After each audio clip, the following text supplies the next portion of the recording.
Right, hello everyone, and welcome to game number 2 in our best of 5 finals between Gameslayer and Cubit 32. Rather long, drawn-out game number 1, where Cubit did eventually take it with the help of cooking a few books here and there, making sure that his bond rating didn't fall so far that he lost his access to the black market. I see a good scientific and a good scavenger location. Yep. Scientific at 10 o'clock and scavenger at 7 o'clock. That's what I'm seeing too. Not seeing a whole lot else. I mean, there's a lot of resources on that eastern side of the map, but not the ones you really want. So who grabbed it? Nope, there we go. Yep. Cubit on the scientist, Gameslayer on the scavenger. So they're playing opposite roles from last game, basically. Yep.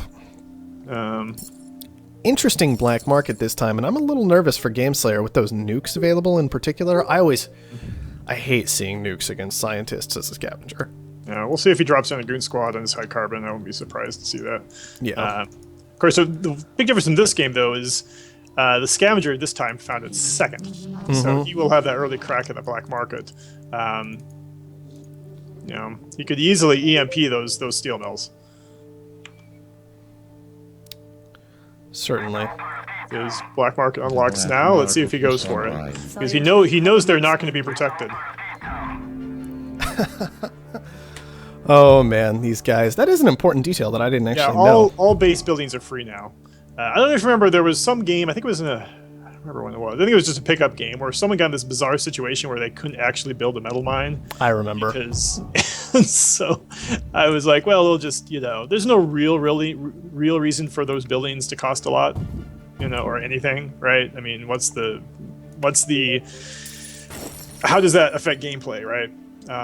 So it confuses Cubit by having him buy into a little bit too much carbon, maybe, and then not get any real benefit out of it. I'm not sure, Maybe that was it, yeah. Well, everybody knows about it now, or at least 33 of us know about it now. Wow, there's a lot of you guys here today.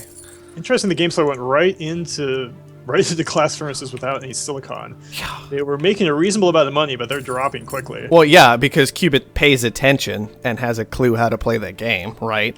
So he's sitting on 109 silicon right now.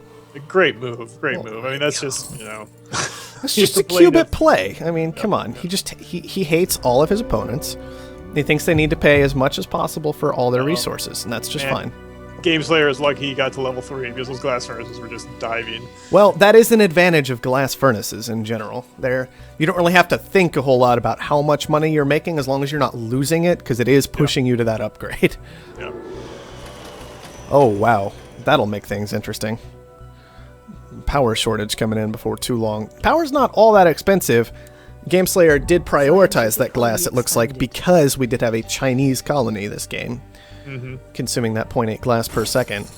And Gameslayer does have access to that geotherm nearby, so that's going to cover his power costs. Yeah, and those glass furnaces are looking pretty good now. I mean, it was a good long-term play. It was just he was in a precarious position. It was very important. You were absolutely right that he hit HQ level 3. Because he pulled that off, it was fine. If he hadn't, he would have been in real trouble. Yeah. I'm surprised Gameslayer hasn't hit Cubit anywhere yet. I mean, he's been using the black market a little bit. He's got a goon squad secured. That's all he's done so far is secure. Yeah. Well, when you're putting up a geotherm, in a game against mutinies, it's kind of prudent to get that goon squad up. But I agree, he should probably find a place to get aggressive. Hit those steel mills, do something, Interesting. Mutiny that geotherm. Yeah. I would honestly just start buying up mutinies right now and getting ready. Like, with that power shortage, could create an interesting situation. Oh, he's going for the adrenaline boost. All right, well, that's great. Fair enough. I love the boosted goon. Nothing Cubit can do about it, and he probably knows it. He sees the price of goon squads. Absolutely. He'd almost be safe, not even if he had put that goon squad somewhere else, in fact. I mean, Cubit's not going to risk it. It just seems too obvious. I mean, it is Cubit we're talking about here, and teleportation auction. This is worth quite a bit to Gameslayer. Yeah, and, I mean, worth a lot to both of them. You could give Cubit access to that silicon way on the east. So that is the biggest thing. That's why he pushed for it. I think this is... 20,000 is a lot. I don't think Gameslayer should have gone to 24, but that is painful that to see the Cubit pick that up. Yeah, that is absolutely a lot of debt. But I think it might have been worth it. I mean, it is a fair point that he had a lot of water available to him already, like enough that he could definitely work with it. So really, it does only give him access to easier carbon-based resources and silicon-based resources, but those are still important. Yeah. And even more than that, it cuts Gameslayer off from teleportation, and Gameslayer is consuming 2 fuel a second right now. That is not, like, as much as 2 fuel a second, I should say. That is not a small amount. No. I mean, for sure, that teleportation is going to be worth 20,000 over the course of the game. So... Yeah. You well, could and make it an also argument for just, like, Gameslayer. Cubit's already in reactors, and so keeping that fuel price higher is also very relevant to his interest to actually making money directly. It's just, there are a large number of reasons why teleportation was actually worth that amount.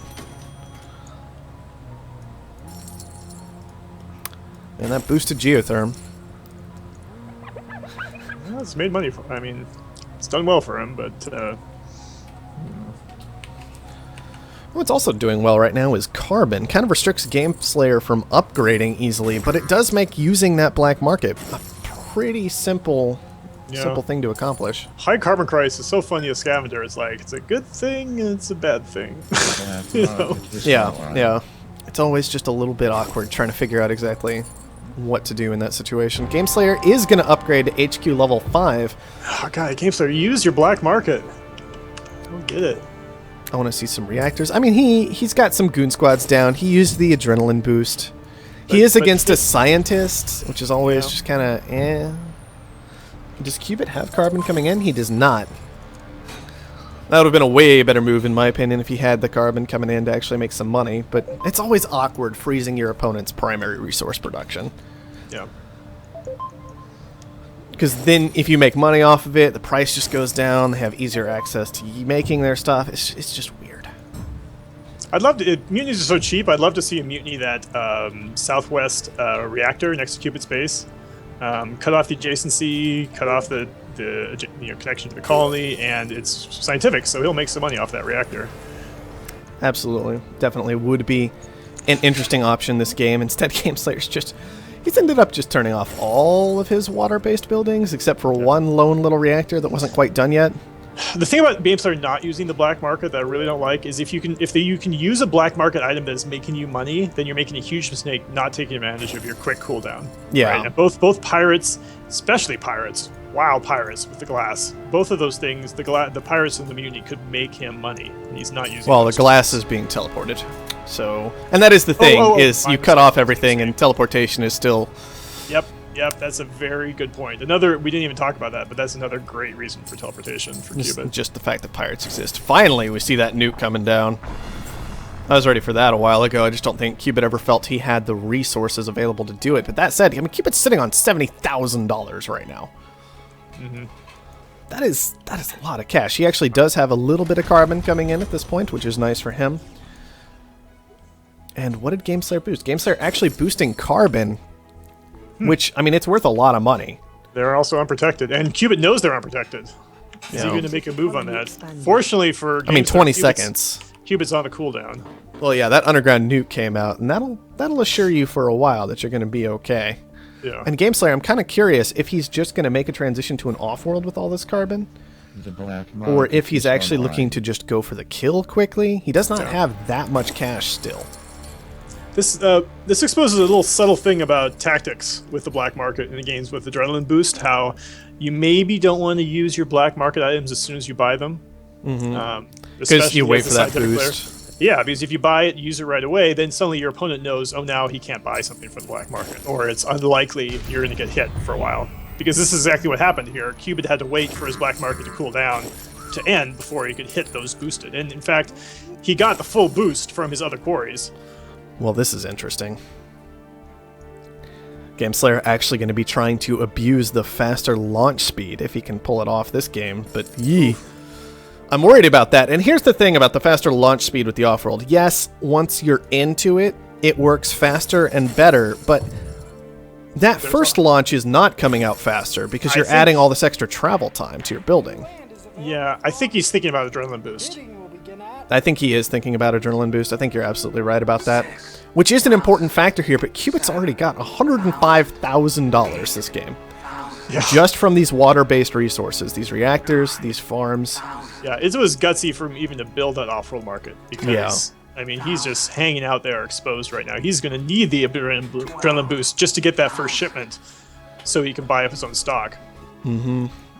Absolutely. And one thing that I liked about what Gameslayer was doing in general this game that didn't seem to work out as well as he would have liked was he took this perhaps undervalued water plus aluminum section, which meant that he was able to transition his aluminum into water, but even with that, it felt like he wasn't quite on the ball with that enough. Maybe he wasn't aggressive enough in placing all of his stuff next to each other for those adjacency bonuses long term and protecting them early, that it hasn't quite paid off in the way you would hope, because he's only got a 1.2 water excess right now, and he's got 3 of his reactors turned off. I mean, he just can't make money the same way Cubit can, because scientists are so good. Yeah, well, also the fact he's just not on ice. If he was on ice, things would be a lot different. Yeah, that would definitely help him quite a bit. I'm really nervous about this for Gameslayer. Like, I don't think he's going to survive this. He can get one. Boost coming down. I mean, can he afford it even? That's the question, right? He hasn't even started that launch. All right. Okay, there it goes. 49 seconds. Well, if you're going to start the launch, adrenaline boost it. I mean, seriously. Yeah, should definitely adrenaline boost it. Like, if you're going to commit that level of resources, just commit completely. Your stock is being There we go. I mean, Cubit doesn't quite have it yet, but Gameslayer doesn't really have it either. That said, Cubit might have been a mistake to Goon Squad this Offworld, although Cubit is riding that line of D right now. He's like barely dipping into it occasionally. Here comes the boost. This will give him $46,000. This should give him enough to buy it up. He should defend himself here. Well, the boost should have come down. The boost should have come down so long ago. Like, if you're going to commit to a play, commit to the play. It's not a complicated concept, you know? Yep. So now he knows he can cancel the launch, but oh man, you don't want to cancel launch during a boost. I wonder if it was a mistake for Cubit to build those factories. I mean, Cubit does have teleportation, so they'll make a difference quickly, but like, this Cubit has a shot right here. Even if it's just to prevent Gameslayer from trying to use his boosted Offworld. You understand what I'm saying? Mm-hmm. Yeah. Yeah. Oh well. He could have committed more. He could have Gameslayer got away with something there. He did. Wow. I mean, this Offworld is going to do great, but he's got to at least hit it. I mean, this boosted and bonused Offworld is going to be making a lot of money for him. Yeah, it would be nice to see Gameslayer making sure that he gets full value out of his Offworld. Oh, and Water Engine. This is great for Gameslayer. Actually. Well, actually not right now. Well, not right Fuel's now. down at 31. Potentially could have been great. Instead, Cubit takes it. He should have bid for it. Should he? I mean, he let Cubit have it, and Cubit's back in D levels of debt. I know it'll affect the Offworld. It is insurance. It's fair. But this D level of debt might be more important than even the late game insurance. Shipping fuel, right? Well, I don't know. I just say bid it up. If Cubit goes higher, great. I mean, he is, but he shouldn't be. So it's getting his 3rd launch off right now. He'll get 4 launches off before the boost is done. Oh, well, I see what he did. He's just got 4 things auto-queued, and it's randomly selecting between them. Fair enough. Well, get another boost ready. I don't know why Cubit hasn't tried to hit the Offworld at all. There it goes. I think that boost is going to actually seal up the game here. Wow, that's amazing. I mean, it worked out. Why? Is there a reason Cubit's not trying to knock down that Goon Squad? Well, Goon Squad's... Look, he may be thinking that it's just not worth it. He may rather be committing everything to his own Offworld, which is exactly what he's doing. But I don't think there's a good enough reason. Yeah. I mean, EMPs and mutinies are not that expensive. No. I mean, again, you got the issue, like, this is the scavenger's advantage. Oh, wait, what are we even talking about? Cubit's in D debt. Yeah, exactly. Well, yeah, like, once again. That's what I was saying about the auction, was it tumbled Cubit into D levels of debt, and that's just... That's a good point. Maybe that's what Gameslayer was thinking. So beneficial. I mean... Cubit did finally go ahead and give it up. couldn't quite pull it through this scavenger nonsense that was going on. I did like this subtle move at the end of the game at a Gameslayer. I don't know if it was intentional or not, but I always love this. Is Gameslayer waited until he didn't use the EMP until the Offworld was finished. Mm-hmm. Because, of course, if an Offworld gets frozen, you can just cancel it and put it down somewhere else. Right. But once it's finished, that building's not going anywhere. No, you can't cancel. You can't. Can you not return the anymore? claim if it's frozen? Well, no, you can't return the claim, but you can cancel the Offworld, the building, and just move it to a non-frozen tile. Well, but it's too far away. Oh, are you talking about Cubit? I'm talking about Cubit. Oh, yeah. Of course, yeah. No, that's totally true. So that was just like a subtle thing at the end of the game that happened with that black market. Well, that's a really interesting game. That was a great one. Absolutely. You were questioning Gameslayer for his black market usage at the start, which I think was actually valid. Only 9 black market hits. Well, as a scavenger, it's not very many. Especially the mutiny, and I guess he passed up on pirates by the time teleportation came on. But I think he could have used pirates before that. I mean, if a black market item is going to be net positive for you revenue-wise, why don't you use it? It's true. It's true, and it could have been a lot more interesting with mutinies and pirates and such. One complicated combination you can do that can actually pay off in a pretty massive way is you go in very quick succession. You store them all up and go mutiny, pirate, EMP. Yeah. Done. So Gameslayer brings up a very good point. Cubit was at 85% of him when he built that Offworld. There's not a lot of players that would have done that. Yeah, well, I mean, if there is a player who's going to do it, it's Gameslayer. And so that is an impressive move. We got to hand it to him there. Because, I'm going to keep using that word bold for that move. I was really surprised he didn't just straight up die for it. The adrenaline boost, I think, also played a huge role in keeping him alive. Yeah. Gameslayer, what do you mean? Why are pirates a risk for you?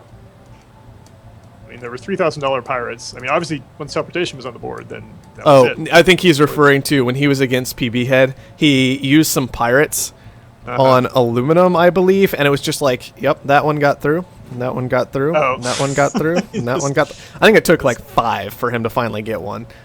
He doesn't like the random number. All right, fair enough. I mean, it's why I don't use pirates a lot, because actually that's not true. I use pirates all the time. I just hate pirates because they're so random. All right.